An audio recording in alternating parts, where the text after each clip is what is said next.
नमस्कार मित्रों, मैं अनिल वत्स। कन्या राशि और अगस्त का महीना, जिसे अंग्रेजी में वर्गो भी कहते हैं, द्विस्वभाव राशि है और पृथ्वी तत्व प्रधान है। स्वभाव से ही सहिष्णु है, धैर्यवान है, सुनना पसंद करते हैं, सोच समझ के अपनी बात रखते हैं, बुद्धिजीवी हैं, इंटेलिजेंट हैं। और ये महीना कैसा गुजरने वाला है। सूर्य मंगल का योग इनकम के हाउस में बन रहा है। पराक्रम भाव में शनि वृश्चिक राशि का आ गया है। और सबसे बड़ी बात यह है कि शुक्र गुरु बुध का सिंह राशि में प्रवेश, जो कि आपके द्वादश भाव में है। कोई मांगलिक कार्य कैसे संपन्न होंगे।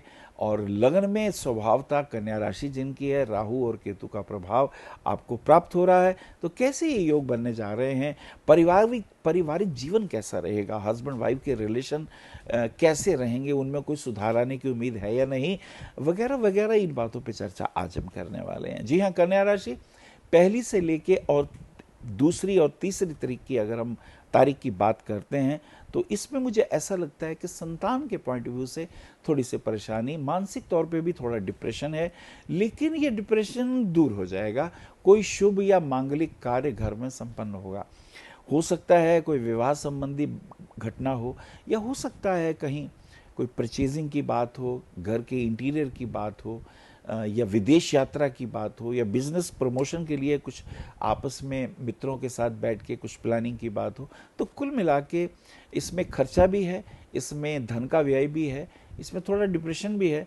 और पारिवारिक स्थितियों को हम कैसे ठीक करें, वो छोटी छोटी बातों पे जो कलेश हो जाते हैं उनसे हम कैसे बाहर आएँ, इन विषयों पर भी कुछ चर्चाएं होंगी। तो मुझे लगता है बहुत विवेक और बुद्धिमत्ता से हमें काम करना पड़ेगा। This is important.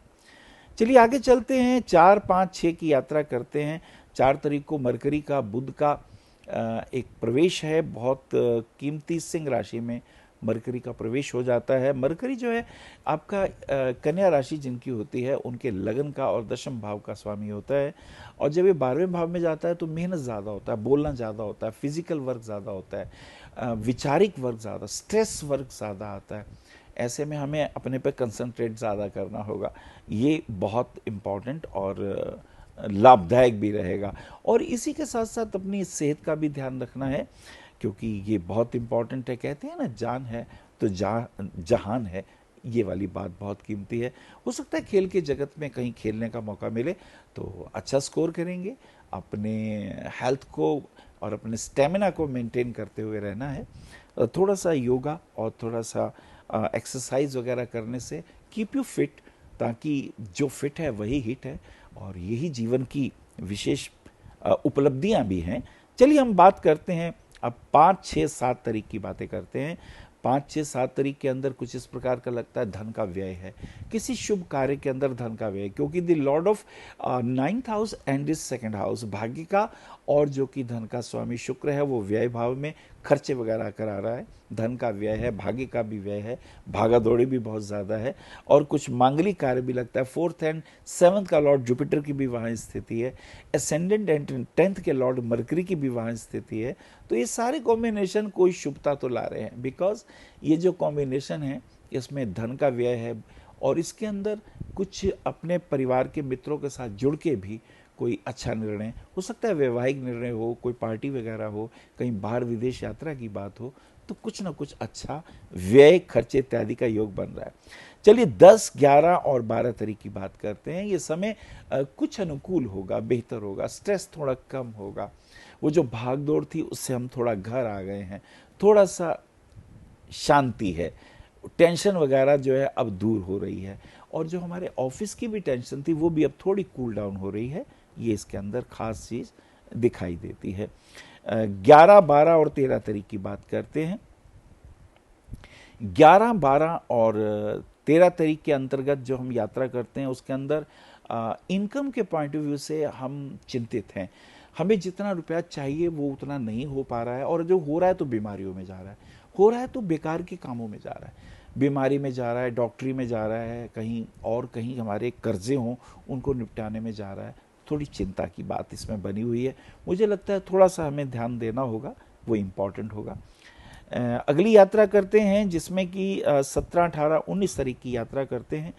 ऐसी स्थिति के अंदर सूर्य का प्रवेश होता है अपनी राशि में। अब चतुर्ग्रही योग बन रहा है बुध गुरु शुक्र सूर्य का, तो स्वभावतः ये खर्चों का योग है।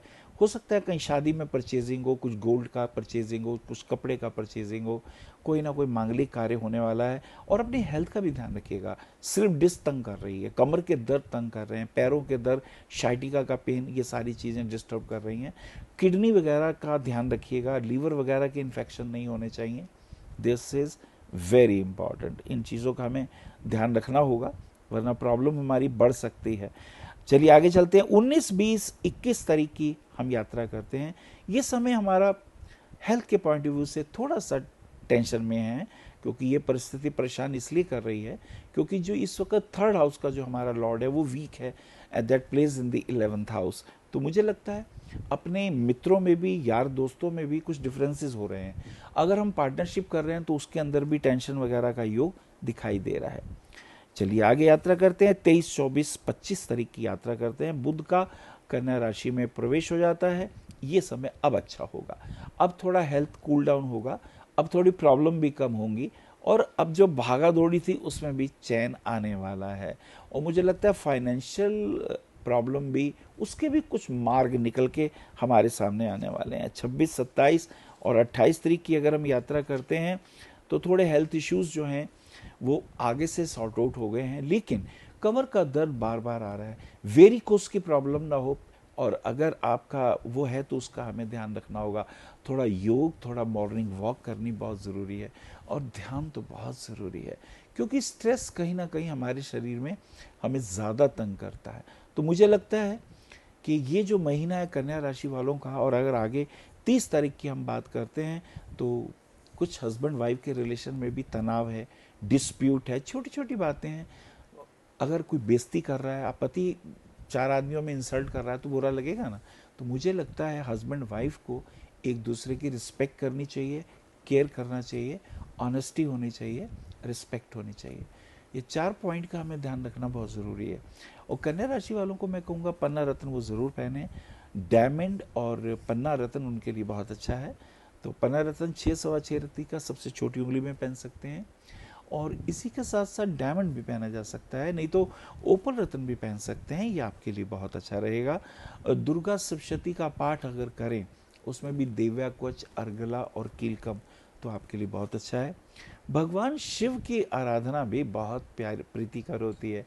खास करके सोमवार वाले दिन अगर हम रुद्र अभिषेक कराते हैं, रुद्र अभिषेक भी 5 सोमवार लगातार कराएं। पहले जल से कराएं, गंगा जल से, फिर आप दूध से कराएं, और दूध के बाद फिर आप घी से कराएं, तो ये और भी उत्तम होता चला जाएगा। और फिर इसके बाद किसी जूस से भी कराइए, मिक्स जूस से। तो ये धीरे धीरे ये भगवान शिव को प्रसन्न करने का जो आयोजन होगा, ये आपके लिए अति शुभ होगा। हरिओम। विशेष जानकारी के लिए संपर्क करें भविष्य कथन BE 279 गली नंबर 6 हरिनगर न्यू दिल्ली 110064। हमारे फ़ोन नंबर है 9891739999, 9818189993, 8860006030, 9810888002। हमारी वेबसाइट है www.bhavishyakathan.org। ईमेल है acharyaanilvats@gmail.com। अपॉइंटमेंट के लिए संपर्क करें सुबह 11 बजे से शाम 6 बजे तक।